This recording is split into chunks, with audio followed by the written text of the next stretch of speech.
अब बात अदानी समूह की। अदानी समूह से जुड़ी आज तीन बड़ी खबरें आई। जो सबसे बड़ी खबर थी वो ये थी कि global index service provider MSCI ने मई महीने के लिए इंडेक्स प्रीव्यू प्रक्रिया में अदानी ग्रुप की कंपनी अदानी ट्रांसमिशन और अदानी गैस के वेटेज को घटा दिया है। दोनों कंपनियों के वेटेज को घटाने की वजह से आज शेयर बाजार में दोनों कंपनियों के शेयरों में 5% का लोअर सर्किट लगा। अदानी टोटल गैस के वेटेज को 25% से घटाकर 14% कर दिया गया। ट्रांसमिशन के वेटेज को 25% से कम करके 10% कर दिया गया। ये जो बदलाव है 11 मई से लागू हो जाएगा। ये एक बड़ी खबर थी। दूसरी बड़ी खबर ये थी कि शेयरों में जो कंपनी की फ्लैगशिप कंपनी है अदानी एंटरप्राइजेज, उसने और बड़ी कंपनियों ने पूंजीगत खर्च के लक्ष्य को 5.8 अरब डॉलर से घटाकर 3.8 अरब डॉलर कर दिया गया। ये खबर वाकई, इस खबर के मायने बहुत बड़े हैं। ये मायने इसलिए बड़े क्योंकि ये कैपिटल एक्सपेंडिचर था। जो कंपनी की आगे की विस्तार परियोजनाएं थी वो उनके लिए लगाने वाली पूंजी थी। आप सोचिए अगर वो 2 अरब डॉलर घटा दी गई तो अपनी परियोजनाओं के कितने पर कतरे होंगे अदानी समूह ने, ये समझना जरूरी है। हम शुरुआत से ये कह रहे हैं कि अदानी समूह की कोशिशें इस समय दो ही हैं। एक, कर्ज घट जाए, और दूसरा, जो आनंद फानंद में चारों तरफ विस्तार हो रहा था उन पर अब रोक लगानी पड़ेगी क्योंकि दिक्कत ज़्यादा है, बैंकों से कर्ज मिलने में दिक्कत आएगी। तीसरी खबर भी दरअसल कर्ज से जुड़ी है।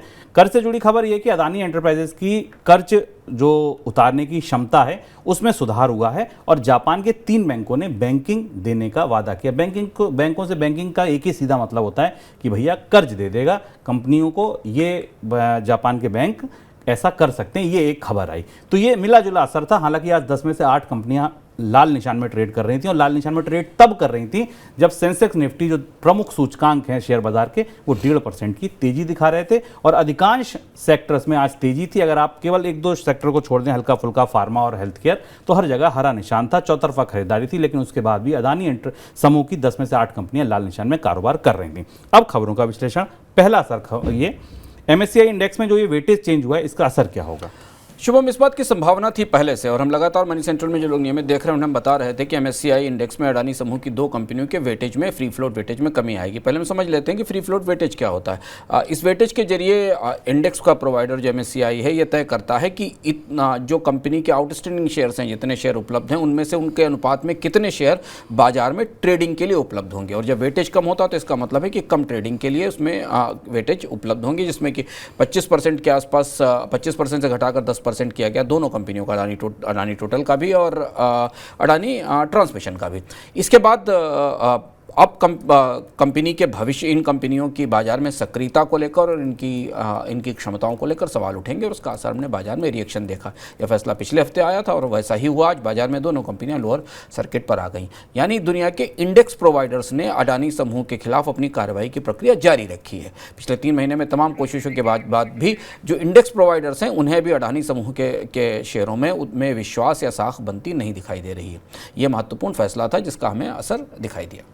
सर, कैपेक्स क्यों घटाया? कैपेक्स घटाना तो बड़ी घटना है और ये चीज़ भी लगातार हम अपने दर्शकों से इस बात को, जब से अडानी समूह के हिंडनबर्ग की रिपोर्ट के बाद संकट शुरू हुआ, हम बार बार कहते चले आ रहे हैं कि अडानी समूह का आकार सिकुड़ेगा, छोटा होगा। हमने आपको पहले भी बताया कि अडानी समूह ने जितनी परियोजनाओं का विस्तार पिछले 7-8 साल में कर लिया था अलग अलग क्षेत्रों में, उन्हें कर्ज के सहारे सस्टेन करना मुश्किल है। और जैसा हम बताते रहे हैं कि अडानी समूह की अधिकांश परियोजनाएं कर्ज आधारित हैं, जिनमें भारी लेवरेज है और अब कर्ज कम करने के लिए कंपनी को उन परियोजनाओं में कमी करनी पड़ेगी। और ये कमी इसलिए इतनी ज़्यादा बड़ी है कि $5.3 बिलियन का जो खर्च, जो निवेश कंपनी ने माना था उसे 28% घटाकर $3.8 बिलियन कर दिया है।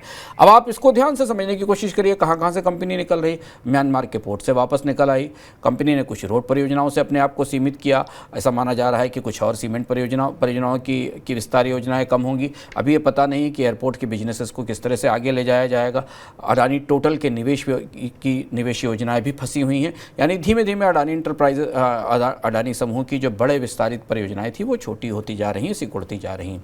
और यही वजह थी शुभम कि आज बाजार में अडानी समूह के स्टॉक्स का सेंटीमेंट इतना खराब था। सेंटीमेंट खराब होने की 2 वजह थी। एक सेंटीमेंट तो एमएससीआई का फैसला था कि यानी इंडेक्स प्रोवाइडर ने सख्ती कर दी, चाबी भर दी अडानी समूह को लेकर। और दूसरी तरफ ये कि कंपनी अपने भविष्य के निवेश को लेकर, भविष्य के मुनाफे को लेकर भी थोड़ा पीछे हट रही है, क्योंकि जब निवेश नहीं होगा तो उस स्तर के मुनाफे भी नहीं आएंगे। यानी पूरा चक्र जो कर्ज के साथ शुरू हुआ था ये निवेश सिकुड़ने के साथ की तरफ अब जा रहा है।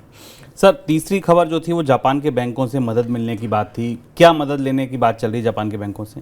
जापान के बैंक पहली बार अडानी समूह को के कर्ज देने की को लेकर चर्चा में आए हैं। इसमें मित्सुबिशी यूएफजी फाइनेंशियल ग्रुप है, सुमितोमो मित्सुई है और मिजुहो फाइनेंशियल कॉर्पोरेशन है। इन बैंकों ने अभी तक अडानी समूह के साथ बैंकिंग लेन देन नहीं किया था, लेकिन इस बात के संकेत हैं, खबरें इस बात की हैं कि अडानी समूह इन 3 बैंकों से नए कर्ज को हासिल करने की कोशिश कर रहा है। फिर भी सवाल ये है कि अडानी कोशिश है कि अडानी समूह शायद यहाँ से सस्ता कर्ज लेकर उसे अपने जो हाई कॉस्ट डेट है, जो पहले से ऊंचा और महंगा कर्ज है, उसे चुकाने की कोशिश करेगा।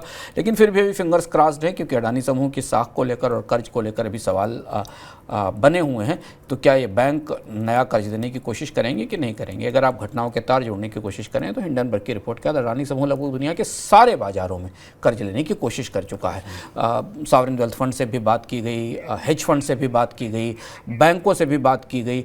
केवल जापान का बाजार बचा हुआ था जहां अडानी समूह ने कर्ज लेने की अपनी पहली बार कोशिश शुरू की है। दूसरी तरफ जहां कर्ज बकाया है उसे जल्दी चुकाने की कोशिश की जा रही है, और जैसा शिव ने बताया, इसलिए शायद कर्ज चुकाने की क्षमताओं पर को लेकर अब उम्मीद बनती दिखाई दे रही है, क्योंकि जब परियोजनाओं पर खर्च सीमित होगा तो कर्ज का बोझ भी कम होता जाएगा।